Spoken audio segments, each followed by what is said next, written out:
Hello, everyone, and welcome to EnglishPod. My name is Marco.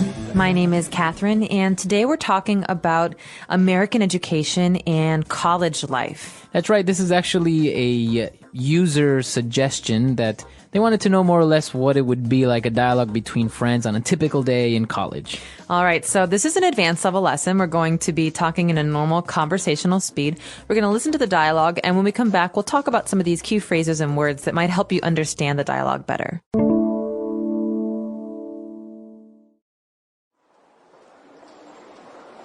Hey, Jordan, is that you? Long time no see. Oh, hey, no kidding. I haven't seen you since orientation 3 months ago. So, how you been? Settling into college life okay? Yeah, I think so. I pledged Phi Iota Alpha, so I'm living at the frat house now. Oh, so you're a frat boy now, huh? Yeah, I know. It's totally cliche, but really, I think it's been a good decision. Got a lot of support and good suggestions from the guys. What about you? What have you been up to? Not much. I'm still living at home and commuting to school. I ended up dropping that metalworking class I was so excited about. It just wasn't as interesting as I'd hoped. The guidance counselor suggested that I focus on my prerequisite courses so that I can make sure the credits count. That sounds smart, but kind of boring. Yeah, it is, a little bit.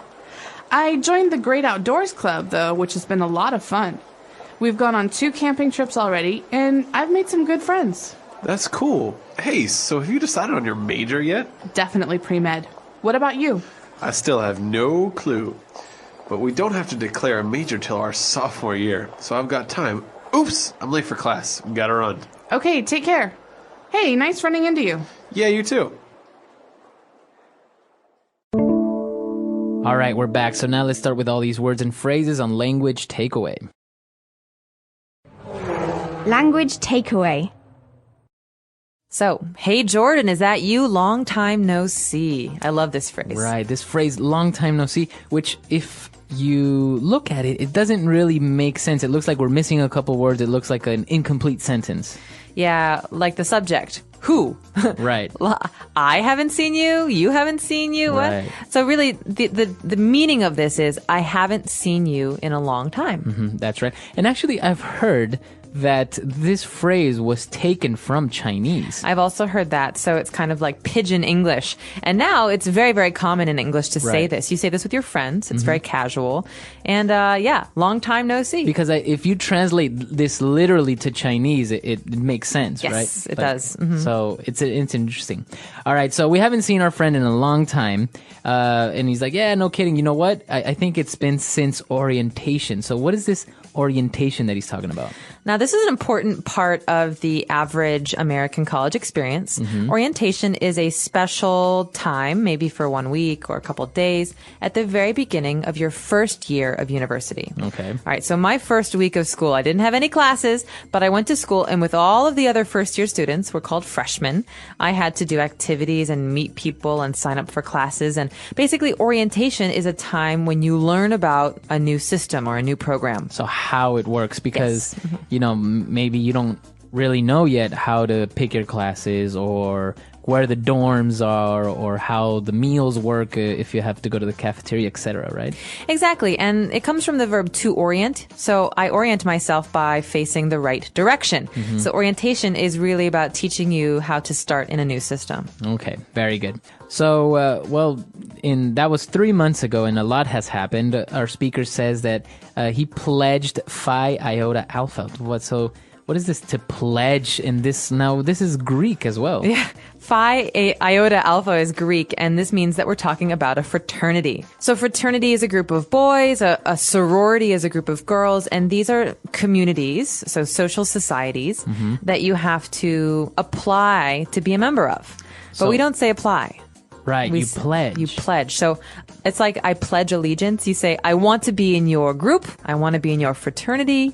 And so you will have to do special things to become a member. So the verb to pledge would be to basically to promise something honorably or faithfully, right? Exactly. And that's the nice way of putting it. But generally, when you talk about sororities and fraternities, these upperclassmen, so third, fourth year students, they make the students who are pledging do very weird things. So as you said, this is for these two guys, this is for a fraternity. But if it's this type of club for girls, it's called a sorority. Okay, so it's different. So I'm pledging this sorority. That means I'm trying to become a member of this sorority. So I think it's worthwhile mentioning many of you have probably seen it in movies, these fraternities or sororities, and they all have names based on the Greek alphabet. Right. So the letters Phi, Iota, Alpha, or Kappa, Kappa, Gamma, these are the letters that are basically represent the name of the fraternity. And what's interesting is that maybe I am in Kappa, Kappa, Gamma at my school. There's another school with another Kappa, Kappa, Gamma. We're all related. It's the same social community. So they sometimes do events together, things like that. So actually these fraternities or sororities, it's not independent to a school. It's actually like a wide network of people that belong to this club. Exactly. It's a national network usually. So it's kind of like being in the Boy Scouts. Yeah, similar, except the activities are much different. That's right. So these people, they may live at the frat house, like in this dialogue. He's living at the frat house. Now remember here, fraternity, that becomes frat if we're talking colloquially. So the frat house is the fraternity house. It's where those boys live, but only the Phi Iota Alpha boys. Right. So no one, if I have a friend and he's not Phi Iota Alpha, then he can't live there. Exactly. And we have a similar thing for girls. That's the sorority house. Okay, very good. So a frat house is the fraternity house, basically like their club house. Where they live, though, yeah. Right. And so sometimes guys that belong to fraternities, they're referred to as frat boys. Hey, frat boy. Yeah, so fraternity boy. This is not always the nicest thing to say. It's got a negative meaning because a lot of the activities that frat boys do stereotypically involve lots of drinking and maybe being loud. So frat boy is someone who's in a fraternity, and it's usually a critical way of talking about those guys. So this whole fraternity, sorority thing, as he said, is a little bit cliche, right? Yeah, this is a great word. I use this a lot, actually. So something that's cliche would be almost what's expected, right? But in a bad way, right? Right. And so you joining a fraternity is a little bit cliche because it's kind of like it's what everyone does in the movies and on TV. Right, like, I'm going to college. I'm going to join a fraternity. It's almost like boring. It's so normal. Right. But you could also say that like that movie, at the end of the movie, the man and the woman, they fought, but then they got back together. It's so cliche. Right. So it's something that's overused, expected. Yeah. Very typical. Uninteresting. Yeah. Uninteresting. Okay. So we have a cliche. We're saying that a fraternity is cliche. Now, the other guy, on the other hand, is living off campus. He lives at home, but he said he commutes to school every day. So he says, I'm commuting to school.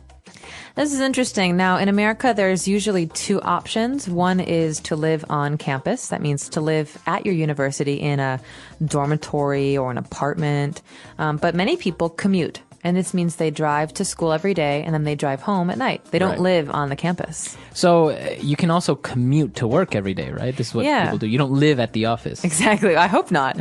No, this is a common thing. People will drive to work and you might ask them, how long is your commute? So you say, 1 hour. That means I drive 1 hour to work. So if I take the bus or the train, the subway, is that also commuting? It is. It doesn't matter how you do it. It just means you don't live where you work or where you study, so you have to travel there by some means of transportation. Okay. So, now going back to the academic aspect of this dialogue, he said that he ended up dropping a class. Okay, so to drop means to stop attending a class. Maybe you don't have enough time, maybe you don't like it, but to drop a class means you will no longer study, you will not take the tests, you will not get a grade. It's the opposite of to sign up for a class or to register for a class. So the difference between dropping a class and failing a class is that basically you're making the decision to not go there anymore. Exactly. And usually there's a time you can do this. So for the first 2 weeks, you can attend classes. And if you don't have enough time or you don't like a class, you can drop the class. But if you stay in the class, you just don't come or you do very poorly on your tests, that's called failing. So there are some classes, because I don't know, can you drop any class or do you have to take them at some point? That's a good question. That's our next phrase. That's a prerequisite course, right? So usually the university in America will tell you, you have to study math. You have to study 1 semester of science. You have to study English, for 1 semester. So these are called prerequisites. It's when the university tells you you have to study something. Right. And I think you also have some courses that you can't take until you've passed some other course, right? So like, for example, you can't take economy unless you've passed, I don't know, calculus. Exactly. That's another prerequisite. So we'd say the prerequisite for economics is calculus 1. Or the prerequisite for Spanish 200 is Spanish 100. Right. It means you have to take something before you take something else. Right. So there's 2 meanings of the word, but they're both related to requirements, what you have to do. Okay, you need a requirement. Now, moving on and talking about the major, he said if you decided on a major, and he said, pre-med. All right, so major, first of all, is what you choose to study, right? The focus of your study. Exactly, the focus. You might study other classes, but your focus, your main interest area is one thing. And in his case, he's talking about pre-med. Now, what does pre-med stand for? Because it is a short version of a longer word. Right. So it's pre-medicine. Yeah, okay. So medicine is something you study if you want to be a doctor. Right. So because in America you don't become a doctor after 4 years. Right. You have to go get your BA, your bachelor's degree, and then you have to get your PhD, your doctorate. So people who want to go to graduate school first have to study many required courses. That's the pre-med focus. Okay, so that's what he's talking about. He's definitely going to focus on pre-med. He wants to be a doctor. He's not going to be a doctor soon, but he wants to start studying to be a doctor. So he will become a pre-med major. And what about for lawyers? I know that there are also something that you focus on before. There is, yeah. That's called pre-law. Same idea. Pre means before. So obviously a lawyer needs to study for a long time as well. And with your undergrad degree, so your first 4 years, you would study pre-law. So this is what you focus on for your 4 years, and then you go into grad school and become an attorney or a specific type of lawyer. But a lawyer doesn't have to study for a PhD. A lawyer studies for a JD. That's called, JD. Juris Doctorate. That's the law degree. Interesting. Okay. So, he's going into pre-med, but the other guy, he's like, I don't have a clue yet. And he doesn't have to declare a major until the sophomore year. Okay, a couple things going on here. First of all, there are different names for each year. Right. So freshman, sophomore, junior, senior. 1, 2, 3, 4. So sophomore year is the second year. So if you say I'm a sophomore student at XY University, that means you're in your second year. Exactly. And he says that he doesn't have to declare a major until his second year, till his sophomore year. And this phrase, to declare a major, is very important. It means that you will tell the university what your focus will be. Right. And you have to do this. You can't just go to school and then graduate. You have to say, I will focus on this, because every major has what we just talked about, prerequisites. Right. So, but in this first year, you don't have to tell the university yet what you want to study. Maybe you take a variety of courses and then you tell them, okay, now I'm going to focus on this, right? Exactly. That's what I did. And that's very common for liberal arts schools. Maybe if you're in a specific trade school or you're in a certain track, you would have a different situation. But for me, liberal arts, I studied history, I studied philosophy, I studied language and literature. And then my sophomore year, my second year, I decided, I will study philosophy. And so you're going to focus on that. Yes, one thing. So it's interesting because in many other countries, the education system requires you to declare your major before you start studying, right? You say, I'm going to study business, and then your 4 years are around that. Whereas in some places in the United States, or for some majors, you don't have to do that. That's true. And I've also heard in England, for example, you have one area of study, one major, and that's all you study. Right, because in the US you can get a major in history with a minor in philosophy, right? Exactly. I was the opposite. I had a major in philosophy and a minor in history. So major means something bigger, more important, and minor is smaller or less important. And a minor is your second field of study. So you take fewer classes, but you still know something about that. But do they always have to be related? Because, like, for example, can you be a major of philosophy with a minor in, I don't know, astronomy or something like that? Absolutely. Something like pre-med, so medicine, it's hard because there's so many requirements. Right. But I had a number of friends who are major in computer science and a minor in literature, for example. Really? So you can mix it up at certain schools. Yeah. So what would be the advantage of that, of doing something like that? You know, because most places or most education systems say that or teach that, you know, you should specialize, you should be focused on one area. So if you're in computer science, then you should be focused on that. So why would somebody specialize in computer science in their major, but then take a minor in like literature or something? Well, let's use that example. I think one of the benefits for the liberal arts degree, and this is something they talk about a lot in education, is that you have a broad area of knowledge. So yes, you know a lot about computer science. You have to graduate. Right. But maybe in your future you will write articles about computer science, or you want a blog, or you want a job that has a public relations aspect. You need to know how to write. Right. And you're not going to learn how to write in all of your computer science classes, but you will by reading a lot and writing a lot in your literature classes. Right. So some people like to say that it's very good to mix up business and languages or computer science and literature because it's a way to be well-rounded. That's right. That's actually interesting because in most places, specifically in the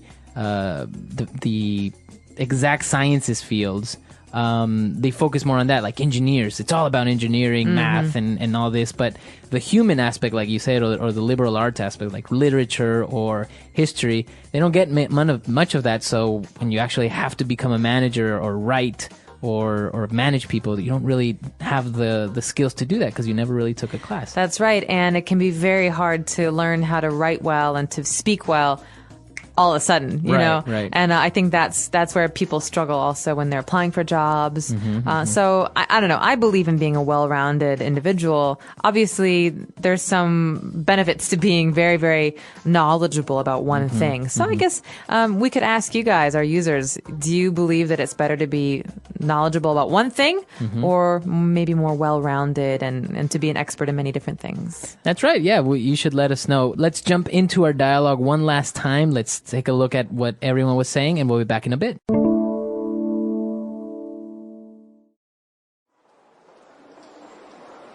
Hey, Jordan, is that you? Long time no see. Oh, hey, no kidding. I haven't seen you since orientation 3 months ago. So, how you been? Settling into college life okay? Yeah, I think so. I pledged Phi Iota Alpha, so I'm living at the frat house now. Oh, so you're a frat boy now, huh? Yeah, I know. It's totally cliche, but really, I think it's been a good decision. Got a lot of support and good suggestions from the guys. What about you? What have you been up to? Not much. I'm still living at home and commuting to school. I ended up dropping that metalworking class I was so excited about. It just wasn't as interesting as I'd hoped. The guidance counselor suggested that I focus on my prerequisite courses so that I can make sure the credits count. That sounds smart, but kind of boring. Yeah, it is, a little bit. I joined the Great Outdoors Club, though, which has been a lot of fun. We've gone on 2 camping trips already, and I've made some good friends. That's cool. Hey, so have you decided on your major yet? Definitely pre-med. What about you? I still have no clue. But we don't have to declare a major till our sophomore year, so I've got time. Oops, I'm late for class. Gotta run. Okay, take care. Hey, nice running into you. Yeah, you too. All right, so it's a very interesting topic. Education systems are so different around the world. The way that you go to college, how many years. I know that in England you can do a master's in a year, I think. 1 year. Whereas in the States it's 2, or 3, yeah. I think even a bachelor's in England is 3 years. I believe so, yeah. But they also have an extra year of high school. An extra year of high Fifth school. year, yeah. Oh, okay, so every system is a bit different. In America, generally, it's either 2 or 4 years for your college degree. And then, it's graduate school for 2, 3, or 4 years. Now, one of the interesting things and that I found is kind of unique to the Latin American education system is that people can actually go to college for 5 years for majors like in business. And what they do is they call it a commercial engineer. So it's a engineering, it's like an engineering major, but it's not really engineering because it's business. So it's interesting because you go to school for 5 years to be a business major. Interesting. Well, we have something called a joint program, JOINT, joint meaning coming together. And you could do that. You could be, for example, a chemistry major, but also a business major, and then maybe go into oil refinery or, some kind of very specialized business where you do need to know something about chemistry. And that's called a joint degree. Oh, that's really smart as well. Yeah, I think so. Well, it's interesting. Let us know what you studied. Maybe you went to school for 2 years. I think you can get a technical degree. Is it in 2 years? Yeah. Associate's degree or a technical degree for 2 years. And then you can get a bachelor's, a master's, a PhD. Let us know what your education background is like and how it works in your country. Our website is EnglishPod.com. We hope to see you there. All right, guys. Bye. Bye.